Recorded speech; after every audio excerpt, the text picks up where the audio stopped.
সপ্তাহ 6 থেকে 7 বা 8, আমি সেফ সাইডের জন্য ধরে নিচ্ছি 7 বা 8 সপ্তাহ আগের ঘটনা। একজন ব্যক্তি আমেরিকান অ্যাম্বাসিতে গেল। আমি সে ব্যক্তির নাম বলবো না, আমেরিকান অ্যাম্বাসির কার সাথে কথা হয়েছে সেটিও বলবো না। বোধ করি দর্শকরা বুঝবেন যে এইভাবে প্রকাশ করা তো সম্ভব না। ইয়েস, ইন্টারনাল জায়গাতে সেই নামগুলো আমরা বলেছি, জানি এবং আছে, কিন্তু পাবলিকলি স্ট্র্যাটেজিক্যাল কারণে বলা যাবে না। ঘটনাটা আমার মনে হয় পাঠক অনুরাগীদের জন্য জানা প্রয়োজন।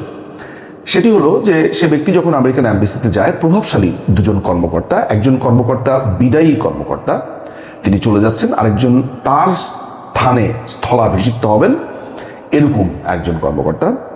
যাওয়ার পরপরই যিনি বিদায়ী তিনি মূলত সেখানে সিআইএর কাভার দিচ্ছিলেন, সিআইএর একজন কাভার এজেন্ট, সে চলে যাচ্ছে, আরেকজন তার জায়গা নিচ্ছে। আপনারা ডোনাল্ড লুর নাম শুনেছেন, পিটার হাসান নাম শুনেছেন, সে না।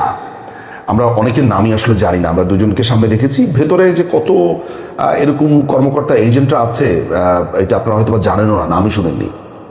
তবে মোটামুটি যারা খোঁজখবর রাখে তাদের কাছে পরিচিত মুখ, হোয়াট এভার। তো সেই ভদ্রলোক যাওয়ার পরপরই আমাদের ওই ব্যক্তিকে বলছে যে শেখ হাসিনার মধ্যে কি কোনো অনুতাপ আছে? তিনি এখনো বক্তৃতা দিচ্ছেন ভারতে বসে, ইন্ডিয়াতে বসে, হ্যাঁ তার বিচার হতে হবে, হ্যাঁ তার এটার জন্য বিচার হতে হবে, যা করেছে দুনিয়ার কথাবার্তা।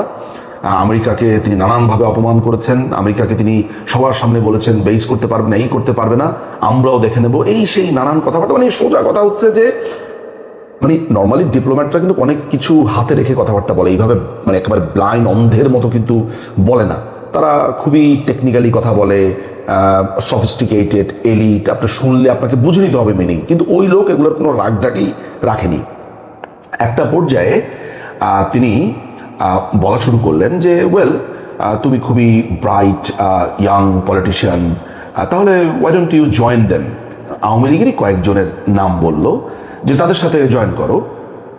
তো আমাদের ওই ব্যক্তি একটু ভ্রু কুচকালো, বলে তারা কি কোনো ধরনের আলাদা দল করছে আওয়ামী লীগের বাইরে হয়ে? বলে ওয়েল ওই জন্য তুমি কথা বলে দেখতে পারো।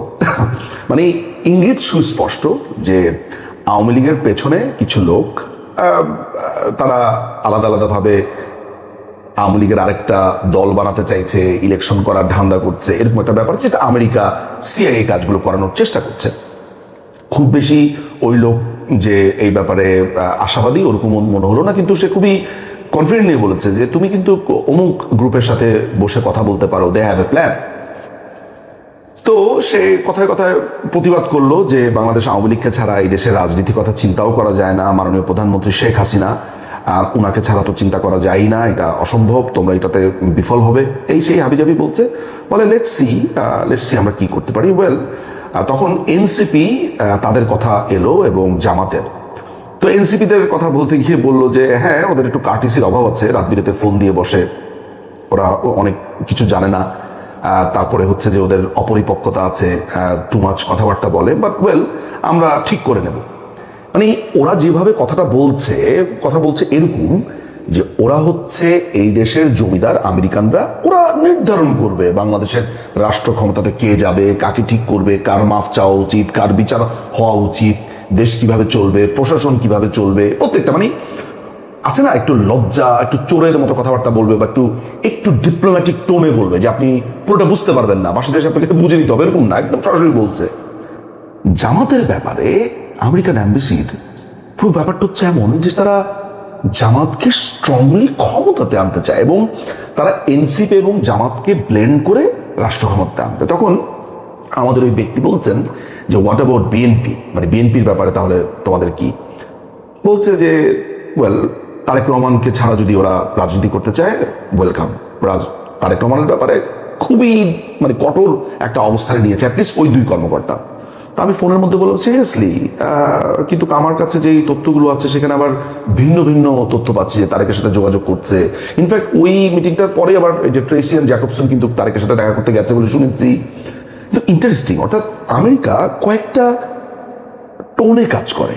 ধরা যাক তাদের একটা গ্রুপ কিন্তু কথা বলছে অমুকের সাথে গিয়ে, তাদের আরেকটা গ্রুপ অমুকের সাথে কথা বলছে, একটা গ্রুপের সাথে কথা বললে আরেকটা গ্রুপের বুঝতে পারাটা খুব কঠিন। কিন্তু সবগুলো গ্রুপের একটা ইন্টারেস্টিং ব্যাপার হচ্ছে ওরা বাংলাদেশে একটা ইসলামী শাসন আনার জন্য কাজ করছে। আমেরিকান তো আপনার খ্রিস্টান রাষ্ট্র, তারা তো ইসলামিস্টদের উপরে দমন নিপীড়ন চালিয়েছে ইরাকে, আফগানিস্তানে, লিবিয়াতে, বিভিন্ন জায়গাতে। তাহলে বাংলাদেশে পার্টিকুলারলি তারা এই এক্সট্রিম ইসলামিস্টদেরকে ক্ষমতায় আনতে যে মেকানিজমটা করছে, এইটা কেন আমরা দুজন ডিসকাস করছিলাম। ওয়াই? এটা নিয়ে আমরা কয়েকজন আলোচনাতেও বসছিলাম, হোয়াট ইজ দ্য রিজন। আমরা তখন একটা ব্যাপারে একটু নিশ্চিত হয়েছি যে it's kind of a proxy war, অর্থাৎ মেইন টার্গেটটা হচ্ছে মূলত ভারত। এবং আমরা যে মনে মনে ভাবি না যে ট্রাম্প এলে জর্জ সরোসের ক্ষমতা কমে যাবে, ট্রাম্প এলে বাইডেন প্রশাসনের অমুক থাকবে না, তমুক থাকবে না, ব্যাপারটা কিন্তু ওরকম না। আমেরিকা তার পররাষ্ট্রনীতির জায়গাতে ভেরি ইন্টারেস্টিং। দেশের মধ্যে তারা যাই হোক না কেন, বাইরে তাদের লাভ যেই জায়গাতে সেই জায়গাতে, তা না হলে এক্সেলেন্ট এনার্জির প্রধান পিটার হাসের ঝাপাঝাপি ট্রাম্প প্রশাসন কিছু করছে না, এগুলো খুবই ইজি বোঝার যারা একটু এই দেখছেন কি হচ্ছে না হচ্ছে।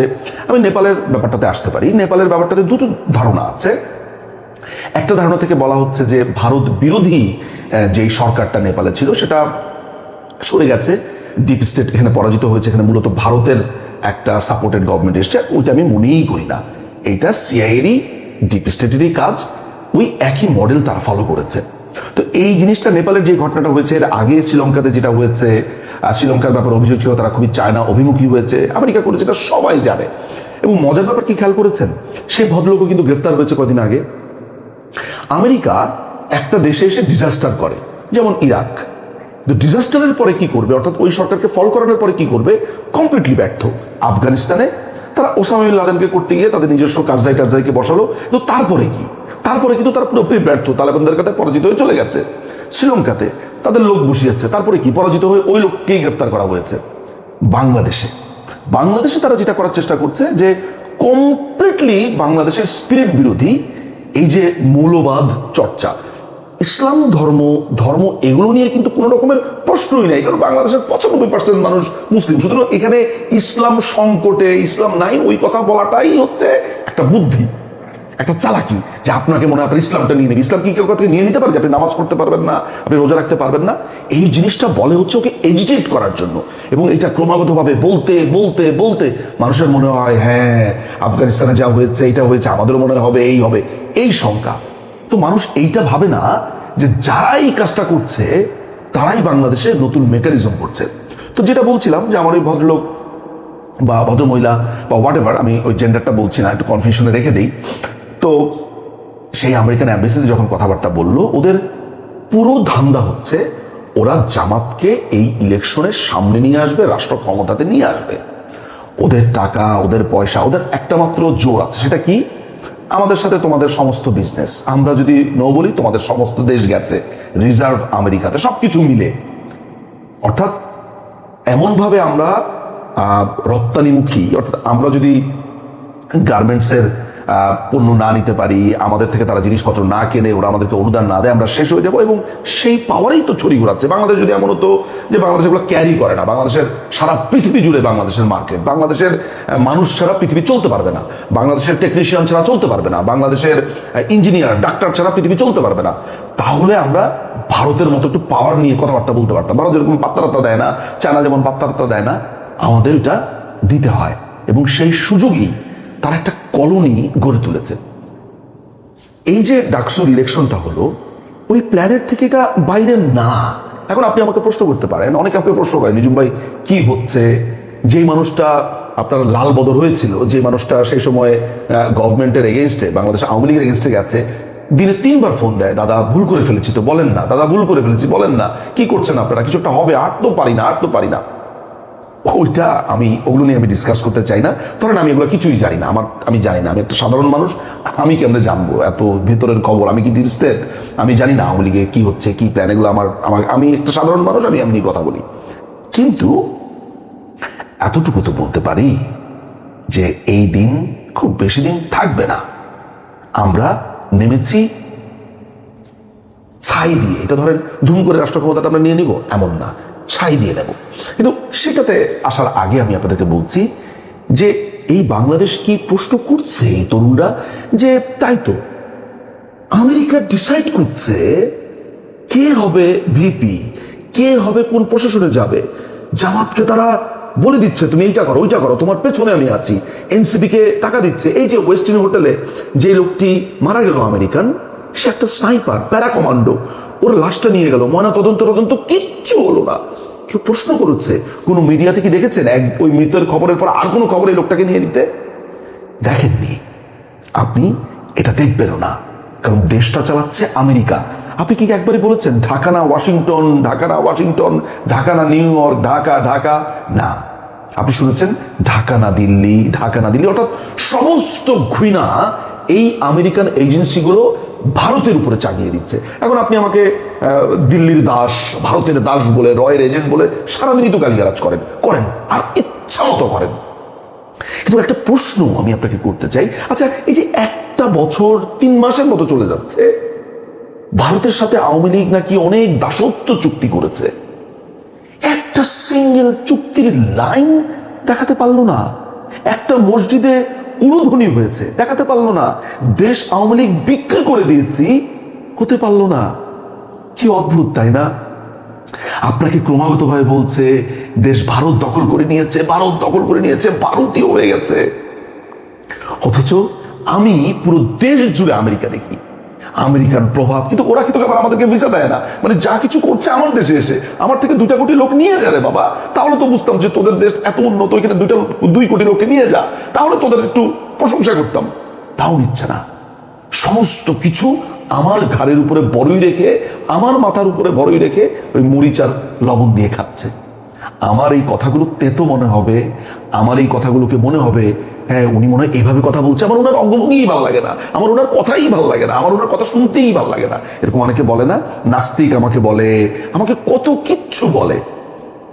কিন্তু ভাই এই দেশটাকে আমি ভালোবাসি, আসলে এই দেশটাকে ভালোবাসি। ওই যে মাঝে মধ্যে খুব বলি না যে এই বাঙালি একটা বিশ্বাসঘাতক, বাঙালি মানেই খারাপ, আমি মাঝে মধ্যে খুব রেগে গিয়ে বলি না বিভিন্ন চ্যানেলে, এই জ্বালা বুকের ভেতর থেকে বলি।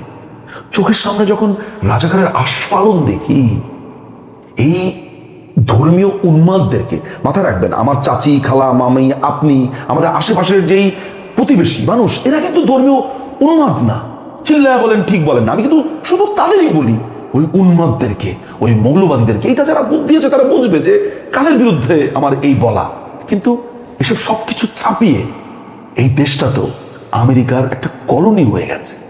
এই কলোনি যদি এমন হতো যে কলোনি হওয়ার কারণে আমেরিকাতে যাচ্ছেন আপনারা 5 কোটি লোক, তাও বলতাম যে যা ওই দেশেই চলে গিয়ে টাকা পয়সা রোজগার করে দেশে পাঠা। তাও করছে না। আপনার দেশে থেকে ব্যবসা করছে, আপনার দেশের গ্যাস নিয়ে যাচ্ছে ডিপসি থেকে, আপনার বন্দর নিয়ে যাচ্ছে, আপনার দেশকে ব্যবহার করে ওরা মায়ানমার কেন্দ্রিক এখন বেইস বানাচ্ছে, যাতে ওদের ভবিষ্যতের টার্গেট হচ্ছে চায়না এবং ভারত। আমি তো বললাম এই বাংলাদেশ খণ্ড বিখণ্ড হবে, তখন হয়তো বা আমরা অনেক বৃদ্ধ হয়ে যাব। যাদের মনে থাকবে, আমাদের সময়ের যারা তরুণরা হয়তো বা হাত জড়িয়ে ধরে বলবে যে দাদা 2025 সালে তো অনেক বলেছিলেন, বলতে বলতে বলতে বলতে আপনাদের আপনাদের চুল দাড়ি পেকে গেছে, বলছেন, আমরা কেউ বিশ্বাস করিনি, আমরা মানতে চাইনি। আমরা ভেবেছি না আপনি যেহেতু আওয়ামী লীগ করেন, আমরা ভেবেছি আপনার মনে হয় ইন্ডিয়ান কানেকশন, এই সেই আবি যাবি, এগুলোর জন্য আমি একটু সরে সরে থেকেছি, এই করেছি, না ভয় পেয়েছি। একসময় কাঁদবেন, আমার কথাগুলো মনে পড়বে। মনে পড়েছে না, আমি ওই যে 2023 সালের 13ই অগস্ট বলেছি যে বাংলাদেশে কি হতে যাচ্ছে, ইউনূস সরকার নেবে, হোসেন জিল্লুর সিআইএর এজেন্ট, সব তো ফলেছে। ওরা এই দেশে একটা প্রবলভাবে চেষ্টা করছে ইসলামিক রিপাবলিক বানানোর জন্য, প্রবলভাবে। এই দেশটাকে তারা একটা আফগানিস্তান বানিয়ে আস্তে করে ভাগবে। ওদের টার্গেট হচ্ছে মায়ানমার। কোনোভাবে এখানে একটা কন্ট্রাক্ট বেইজ বানাবে, করিডোর বানাচ্ছে। ইউনূস শুধুমাত্র একটা কেয়ারটেকার হিসেবে এসেছে, আর এই টোকাইয়ের বাচ্চা এনসিপি এগুলোকে জাস্ট চুষছে চুষুনির মতো লাথি মেরে এদেরকে ফালাবে। কিন্তু উদ্ধার করবে কে? বাংলাদেশ আওয়ামী লীগ। মুক্তিযুদ্ধে পাকিস্তানিদের থেকে আপনাদেরকে উদ্ধার করেছি, আপনাদেরকেই সাথে নিয়ে আমরা করব। শুধু একটাই অনুরোধ, আমাদের সাথে থাকুন, মন থেকে প্রাণ থেকে আমরা গোছাচ্ছি। আপনাদেরকে এই কষ্টে আমরা রাখবো না। আমরা জানি আমাদেরকে ছাড়া কষ্ট হবে, আপনাদের কষ্ট হচ্ছে, ভিতরে ভিতরে ফেটে যাচ্ছেন, বলছেন আগেই ভালো ছিলাম রে ভাই, বঙ্গবন্ধু, মুক্তিযুদ্ধ, অ্যাটলিস্ট এই রাজাকার বাচ্চাদেরকে দেখতে পাচ্ছিলাম না, দেশটা উন্নয়নের কোথায় দিয়ে যাচ্ছিল, নেত্রী কেমন ছিল, সবগুলো শয়তানকে, বদমাইশকে বোতল বন্দি করে রেখেছিল। আমরা আসব, নেত্রী আসবে। আমাদেরকে ছাড়া কি হচ্ছে দেশে একটু দেখুক না। আমরা আসছি, আমরা আপনাদেরকে উদ্ধার করতে, বাঁচাতে আসছি। সাথে থাকুন।